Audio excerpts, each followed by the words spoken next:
Welcome to Starbucks. तब तक हमने देखा था कि शाओ युआन पानी में गिर जाता है, तो आगे की कहानी शुरू करते हैं। शाओ युआन मन में सोचता है, मैं क्यों गिर गया। और योंगनिन, उसे तो स्विमिंग भी नहीं आती। यान हीचिंग, तुम कब आओगे, जल्दी बचाओ उसे। और यान हीचिंग आता है, लेकिन वो योंगनिन को नहीं, शाओ युआन को बचाता है। वो उसे बचाकर ऊपर लाता है। सब लोग चिल्लाते हैं कि हकीम को बुलाओ। वहीं यान हीचिंग शाओ युआन को माउथ टू माउथ दे रहा होता है। उसे वो किस कर पाता कि तभी शाओ युआन खांसने लगता है और पानी सारा निकाल देता है।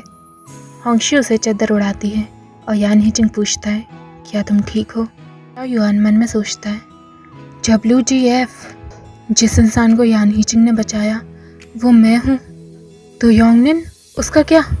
और वो चिल्लाता है, योंगनिन, योंगनिन कैसी है।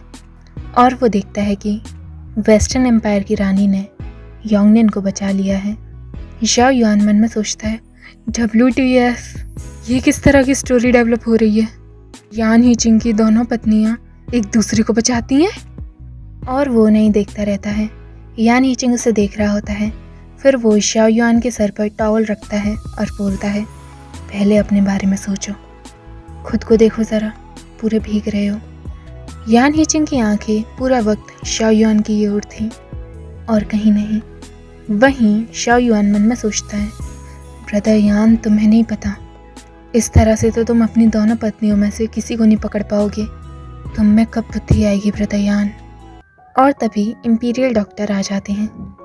इंपीरियल डॉक्टर बोलते हैं, या मैजेस्टी, आपको लेटने की ज़रूरत है। शाओ युआन बोलता है, डॉक्टर, मैं बस पानी में ही तो गिरा हूँ, इतना क्या बड़ा है इसमें, कोई मैं मर थोड़ी ना रहा हूँ। और वो मन में सोचता है, यार बस पानी में गिरा था और इतनी सारी रजाई उड़ा दी है मुझे, मैं तो यहाँ गर्मी से मर जाऊँगा, सही बता रहा हूँ। डॉक्टर बोलते हैं, या मैजेस्टी, आपको अपनी बॉडी का ध्यान रखना होगा, आखिरकार आप हमारे एम्पायर के एम्परर हैं।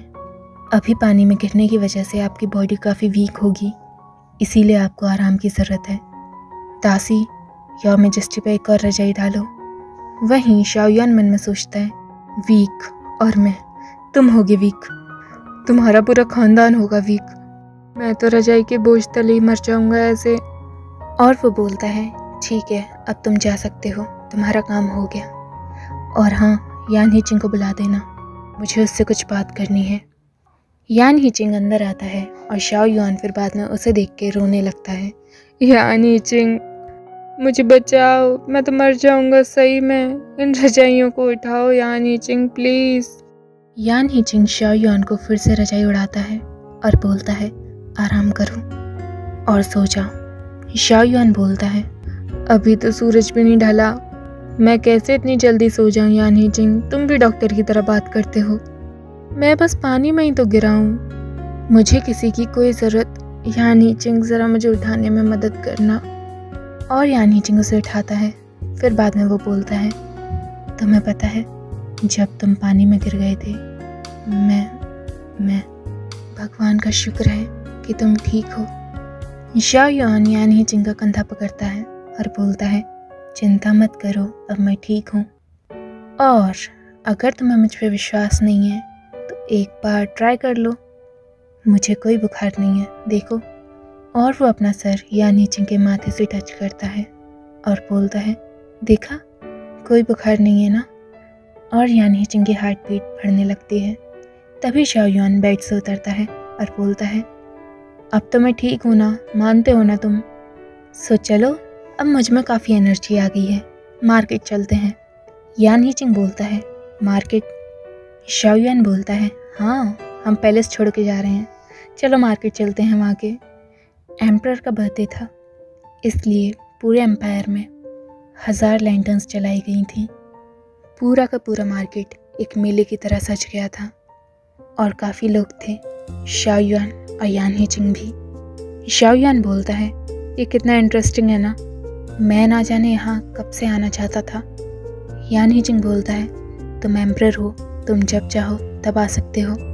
शाओ युआन बोलता है, वो अलग है, जब मैं तुम्हारे साथ होता हूँ तभी मैं जैसा हूँ वैसा बन पाता हूँ, मैं बस तुम्हारे साथ ही जाना चाहता हूँ यान हीचिंग। और वो आगे चलने लगता है। यान हीचिंग ये सुनकर खुश हो जाता है। फिर एक जेड स्टोर पर शाओयान बोलता है, यान हीचिंग इसे देखो। वो एक फ्लूइड दिखाता है। बॉस ये कितने की है?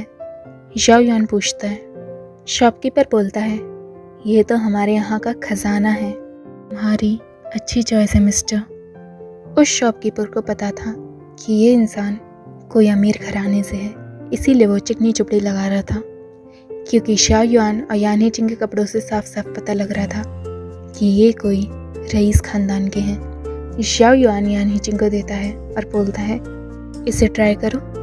यान हीचिंग बोलता है, तुम्हें कैसे पता मुझे फ्लूट बजानी आती है? शाओयान बोलता है, अरे क्योंकि मैं हैंडसम हूं ना, तुम्हें नहीं लगता? चलो अब बजाओ। यान हीचिंग बहुत मधुर धुन बजाता है। शाओयान उसे ही सुने जा रहा था। फिर बाद में वो वहाँ से चला जाता है। जब यान हीचिंग अपनी धुन ख़त्म करता है तो वो देखता है कि शाओयान वहाँ नहीं है। वो बोलता है, शाओयान। इसी के साथ हमारा चैप्टर ख़त्म होता है। Next chapter. शाओयान बोलता है, मैं पैसे कम नहीं कर रहा, तो मुझे ये फ्लूट चाहिए। असल में वो यान हीचिंग के लिए वो फ्लूट खरीदने गया था। वो शॉपकीपर बोलता है, पर डियर ये फ्लूट 100 ऑफ गोल्ड टाइल्स की है।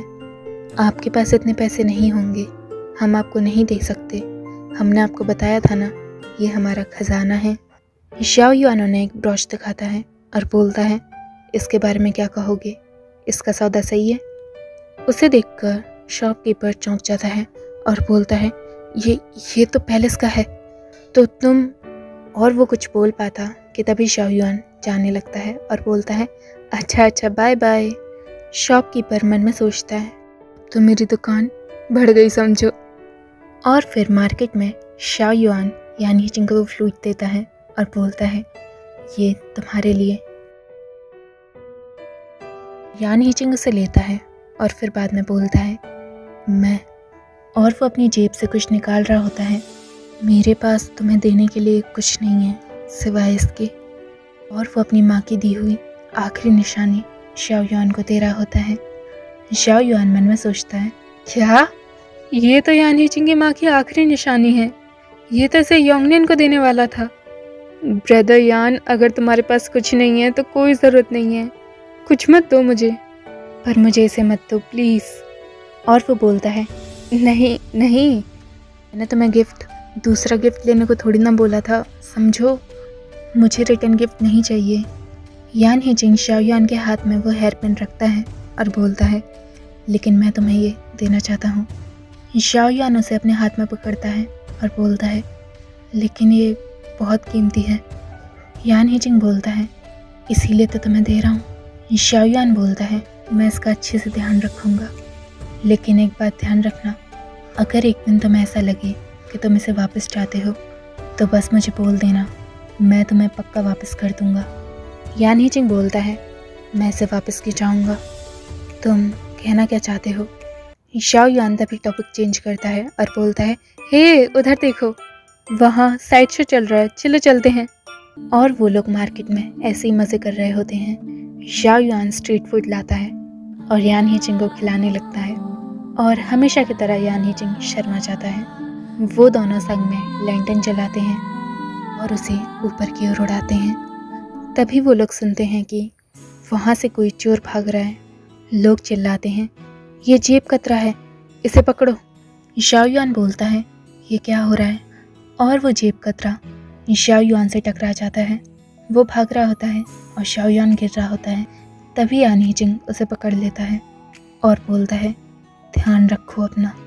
शाओयान बोलता है, मैं तो डर ही गया था, थैंक यू। अभी एक सोल्जर आता है और बोलता है, योर मैजेस्टी, क्या आप ठीक हैं? शाओयान मन में सोचता है, मैं यहाँ भी पकड़ा गया। वो सोल्जर बोलता है, मैं यहाँ पेट्रोलिंग के लिए आया था। प्रिंस वुनिंग के पैलेस में मैं पहरेदारी करता हूँ। मुझे माफ़ कर दीजिए, मेरी वजह से आपको चोट लगने वाली थी। और शाओयान मन में सोचता है, प्रिंस वुनिंग, ये तो वही है ना जो सख्ता हासिल करना चाहता है, और इसी के लिए उसने यान हीचिंग से समझौता कर लिया था। मैं तो यहाँ इतने मज़े मार रहा हूँ, मैंने तो उसके बारे में सोचा ही नहीं। शाओयान बोलता है, वैसे मैं ठीक हूँ, तुम जाओ पेट्रोलिंग करो अपनी। सोल्जर बोलता है, मैं बहुत लापरवाह हूँ योर मैजेस्टी, मुझे माफ़ कर दीजिए, लेकिन कृपया आप जाकर प्रिंस वुनिंग के पैलेस के इम्पीरियल डॉक्टर को दिखा दीजिए, मुझे भी शांति हो जाएगी कि आप ठीक हैं। शाओयान बोलता है, अच्छा ठीक है, मैं चला जाऊंगा। और यान हीजिंग कुछ नहीं बोलता। फिर प्रिंस वुनिंग पैलेस में प्रिंस वुनिंग योर मैजेस्टी को सलामी देते हैं और उनसे माफ़ी मांगते हैं जो भी हुआ। शाओयान इम्पीरियल डॉक्टर को दिखाने जा रहा था और वो देखता है कि यान हीजिंग उसके पीछे नहीं आ रहा। प्रिंस वुनिंग उसे मना कर देते हैं और बोलते हैं, इम्पीरियल डॉक्टर के पास अकेले जाया जाता है योर मैजेस्टी। और शाओयान वहाँ चला जाता है। प्रिंस वुनिंग और यान हीजिंग एक दूसरे को देख रहे होते हैं। प्रिंस वुनिंग स्माइल करते हैं और बोलते हैं, हम फिर से मिल गए ब्रदर बॉडीगार्ड। वैसे मेरे पास योर मैजेस्टी के लिए कुछ जड़ी बूटियाँ हैं, मैं चाहता हूँ कि तुम उन्हें ले जाओ, मेरा पीछा करो ज़रा। और वो यान हीजिंग को एक कमरे में ले जाता है और बोलता है, यहाँ पर। वहाँ कोई शख्स बैठा हुआ था जो यान हीजिंग को देखकर शॉक हो जाता है और बोलता है, चिंगेर। यान हीजिंग बोलता है, अंकल। और हमारा चैप्टर एंड होता है। आगे जानने के लिए देखते रहिए स्टोरी बक्स।